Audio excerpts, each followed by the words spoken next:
No dia 27 de junho de 2025, um caça ucraniano MiG-29 decolou sozinho carregando 4 bombas guiadas de última geração GBU-39. O alvo era ousado, uma fábrica de drones Shahed 136, escondida a 350 quilômetros dentro do território controlado pela Rússia. Um ataque que poderia mudar o rumo da guerra aérea. O avião, pertencente à 40ª Brigada de Aviação Tática, iniciou o voo por uma rota aparentemente comum, mas a tensão aumentou no instante em que avançou em direção ao espaço aéreo inimigo. Relatórios de inteligência apontavam que essa fábrica produzia cerca de 40 drones por semana, armas usadas em ataques noturnos que espalham terror entre civis. Destruir o local significava aliviar parte dessa pressão constante. Naquele mesmo mês, a Ucrânia afirmou ter abatido mais de 4,6 drones russos. Ainda assim, Moscou acelerava a produção para tentar saturar as defesas. O que ninguém sabia era que o verdadeiro drama daquela missão seria travado em poucos minutos, em uma batalha de astúcia, precisão e sangue frio contra uma das defesas aéreas mais rígidas do mundo. Ao se aproximar do alvo, o piloto ucraniano enfrentou uma barreira letal. Para chegar à fábrica dos Shahed, precisava atravessar zonas de detecção estreitas entre sistemas antiaéreos russos S-300 e S-400, além de escapar dos radares móveis SA-15. A missão exigia coragem, cálculo e confiança absoluta no relevo da região. Voando a apenas 150 metros do chão, o piloto usou cada colina, vale e leito seco de rio como escudo natural contra os radares. Um erro mínimo poderia entregá-lo a uma chuva de mísseis. O plano era arriscado: explorar pontos cegos da cobertura russa, onde os radares não conseguem detectar alvos voando abaixo da curvatura da Terra. A inteligência havia mapeado um corredor estreito de apenas 8 quilômetros de largura, onde os sinais do S-300 e do S-400 não se sobrepunham. O piloto manteve o MiG rente ao solo, deslizando entre morros e vales para permanecer invisível. Em determinado momento, seguiu o traçado de um rio seco, aproveitando as margens como proteção temporária contra a varredura eletrônica. Mesmo assim, a caçada russa não cessava. Um radar SA-15 interrompeu a patrulha e começou a emitir sinais em sua direção. O sistema de alerta da cabine disparou. A reação do piloto foi manter-se baixo, sem acelerar ou subir, evitando ampliar sua assinatura no radar. Essa disciplina foi crucial para não ser localizado. Voar tão perto do solo trouxe novos riscos. As correntes de ar, geradas por rochas aquecidas pelo sol, sacudiam o caça. Desníveis abruptos exigiam reflexos imediatos para não colidir. Mapas desatualizados escondiam obstáculos como torres e cabos de energia. O piloto precisava confiar mais nos olhos e na experiência do que em informações prévias. A cada segundo, a tensão aumentava. Um desvio de apenas 2 ou 3 quilômetros poderia levá-lo direto para a zona letal do S-300 ou expô-lo aos mísseis de curto alcance do SA-15. A análise posterior mostrou que, caso fosse detectado, os mísseis teriam cerca de 24 segundos para atingi-lo. Mas o relevo funcionou como aliado, bloqueando o rastreamento. Os radares russos, calibrados para interceptar alvos em grande altitude, deixavam uma brecha estreita perto do solo. E foi justamente nessa falha que o piloto encontrou sua chance. Cada curva, cada sombra de montanha, cada segundo de voo foi decisivo. Um único movimento errado poderia tê-lo colocado à mercê do inimigo. O piloto mantinha curvas suaves para não sair do corredor seguro, controlando o acelerador de forma precisa e mantendo a altitude em torno de 150 metros. Os instrumentos indicavam que o espaço de manobra ainda existia, mas por pouco.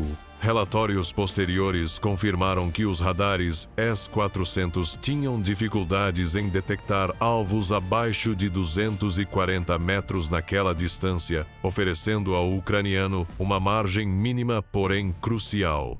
À medida que as ameaças aumentavam, surgiu um novo desafio: Um tom no sistema de alerta indicava que a rede inimiga estava se adaptando.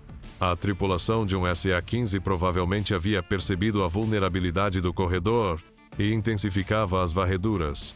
O piloto respondeu com uma inclinação sutil em direção a uma serra mais escura, descendo rapidamente para 146 metros para evitar possíveis cabos que não constavam nos mapas. A sombra da copa do caça se movia com ele, enquanto confiava mais no treinamento do que nos dados incompletos. Essa manobra silenciou o sinal por alguns segundos preciosos. Estatísticas de junho de 2025 mostram que a Ucrânia explorou brechas como essa em 70% das missões de longo alcance, comprovando a eficácia da tática apesar dos riscos. O ponto final do trajeto já se aproximava, sinal de que era hora de preparar a escalada. A defesa russa operava em ciclos previsíveis, e a inteligência havia calculado o momento exato em que haveria uma breve pausa nas varreduras de radar. O sistema de alerta do MiG caiu, como esperado, indicando a abertura da janela. O piloto cruzou o último trecho exposto com mínima detecção, retomou 150 metros de altitude e alinhou a aeronave para o desafio seguinte, a subida decisiva.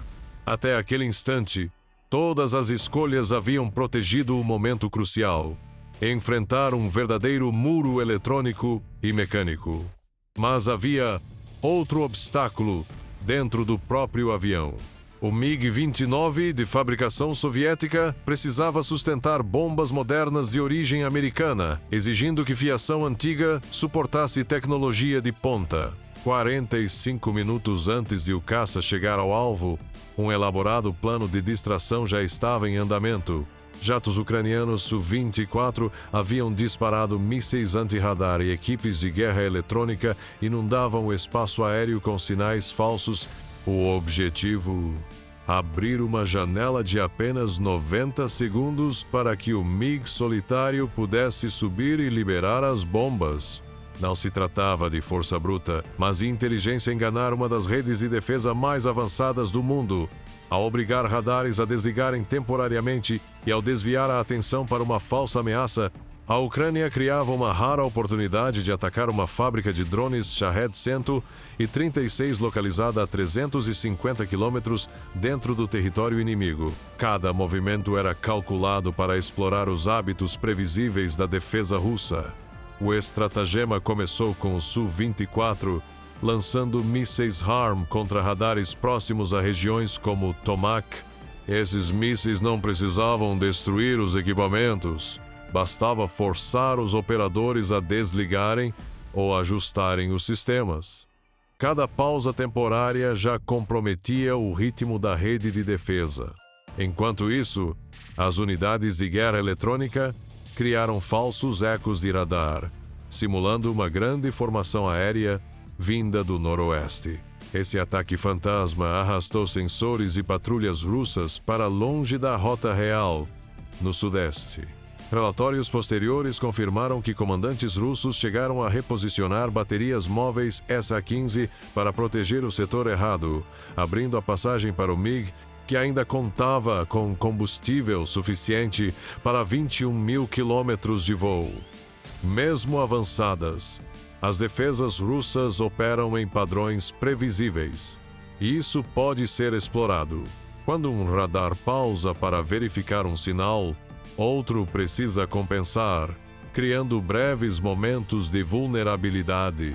Os mísseis HARM forçaram justamente essas pausas, enquanto os falsos sinais exigiam a atenção das tripulações, que não podiam ignorar o que parecia ser um ataque maciço. Essa fricção atrasou a resposta russa, permitindo ao MiG avançar por um corredor estreito sem ser percebido. Análises de outras operações em junho de 2025, apontam que a Ucrânia recorreu a essas táticas em 65% das missões de longo alcance. Em alguns casos, as distrações mantiveram os radares ocupados por até 2 minutos. O objetivo não era cegar toda a rede russa, mas torná-la lenta no momento decisivo. O MiG precisava subir a 4,5 metros para lançar as bombas GBU-39, um movimento arriscado que o expunha a todos os radares da região. A essa altura, uma bateria S-400 poderia disparar mísseis capazes de chegar em apenas 24 segundos. Mas o engodo funcionou. Os radares principais estavam desalinhados, alguns desligados pelo risco de destruição, outros focados no ataque falso vindo do noroeste. Essa confusão criou a janela de 90 segundos necessária para o ataque. Dados de pós-missão mostraram que, mesmo que houvesse lançamento de mísseis russos, eles teriam alcançado o alvo cerca de 30 segundos. Depois de as bombas já terem sido lançadas tarde demais para impedir o ataque. A aproximação do piloto foi uma verdadeira aula de disciplina. Ele sincronizou a subida do MiG com a queda prevista na atividade dos radares.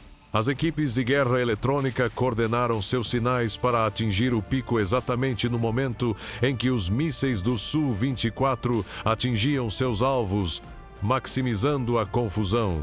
Por exemplo, um radar móvel próximo a Melitopol foi forçado a reiniciar após um disparo de HARM, criando uma breve zona cega que o MiG explorou, aproximando-se por um vetor inesperado vindo do sudeste, que não era prioridade para as defesas russas. Estatísticas de julho de 2025 de ataques em Zaporizhia mostraram que enganos semelhantes permitiram que caças ucranianos penetrassem 80% das zonas-alvo sem serem detectados, comprovando a confiabilidade dessa tática. As forças russas tentaram reagir inundando a área com interferência eletrônica. Unidades terrestres Kushka-4 liberaram 500 watts de ruído em frequências de GPS, tentando atrapalhar a navegação de qualquer arma que se aproximasse. Essa interferência tornava o sinal praticamente inutilizável para a maioria dos equipamentos civis. No entanto, as bombas GBU-39 foram projetadas para operar nesses ambientes, tratando a interferência como um desafio de rotina. Seus sistemas internos executavam diagnósticos em milissegundos, garantindo que a missão permanecesse no curso certo. Diferente da navegação tensa do piloto, essas armas não precisavam de intervenção humana. Seguiam planos pré-programados para atravessar o caos. O sucesso do engodo estava na sua simplicidade e precisão. Os planejadores ucranianos não buscavam desmontar toda a rede russa, mas sim dispersar sua atenção. A falsa ameaça forçava os comandantes a priorizar um inimigo inexistente, enquanto os mísseis HARM mantinham os radares ocupados com autoproteção. Isso deixou o caminho do MiG relativamente livre, com apenas varreduras esporádicas de S-400 distantes para se preocupar. Por exemplo, registros russos capturados de um ataque em junho mostraram que os engodos atrasaram a redistribuição de unidades SEA-15 em 40 segundos, tempo suficiente para um caça atravessar a área. O piloto confiou nesse planejamento e só iniciou a subida quando seu sistema de alerta confirmou a pausa prevista. Cada detalhe do estratagema era calculado matematicamente. A janela de 90 segundos considerava os ciclos de reinicialização dos radares e o tempo necessário para reposicionar as patrulhas. A aproximação pelo sudeste explorava uma falha de cobertura causada pelo relevo, enquanto a atenção russa permanecia voltada para ameaças de alta altitude. Esse planejamento não era um palpite. Baseava-se em meses de inteligência coletada em operações similares, como em Zaporizhia, onde a Ucrânia interrompeu a logística de drones em 70% das missões. O MiG ainda contava com combustível suficiente para realizar a subida e retornar uma margem justa, mas crucial. Ao chegar ao ponto de lançamento, o engodo havia cumprido seu papel, mantendo as defesas russas afastadas. A janela era estreita, mas suficiente. O MiG iniciou a subida, pronto para liberar seu armamento, enquanto as equipes russas corriam para redirecionar sua atenção. O eco do engodo proporcionou ao piloto segundos críticos para agir. O momento decisivo chegou. 4 bombas GBU-39 se desprenderam das asas e deslizaram por um céu contestado, enfrentando interferências testando se a aposta ucraniana atingiria o alvo. Liberadas em 27 de junho de 2025, as bombas causaram um golpe devastador na fábrica russa de drones Shahed 136. Elas destruíram a oficina de montagem, os depósitos eletrônicos e os hangares de UAVs, provocando explosões em cadeia que aniquilaram dezenas de drones, reservas de combustível e equipamentos críticos de manutenção. O ataque não visava apenas a destruição, mas desmontar uma engrenagem vital da máquina de guerra russa. Cada bomba foi programada para atingir setores específicos, garantindo a máxima interrupção da linha de produção.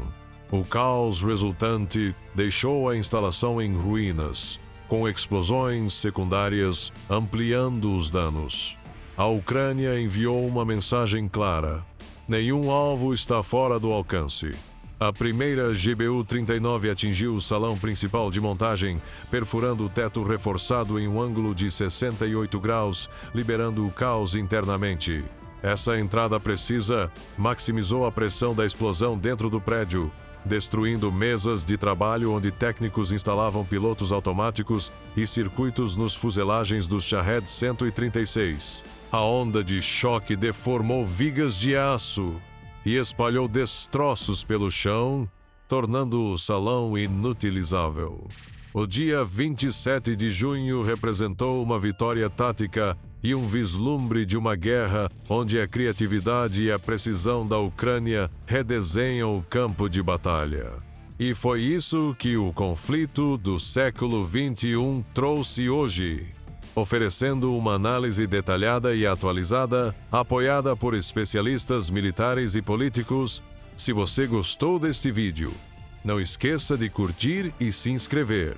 Seu apoio nos motiva a continuar produzindo conteúdo de qualidade e aprofundamento. Deixe sua opinião nos comentários e fique atento ao nosso próximo vídeo. Até lá!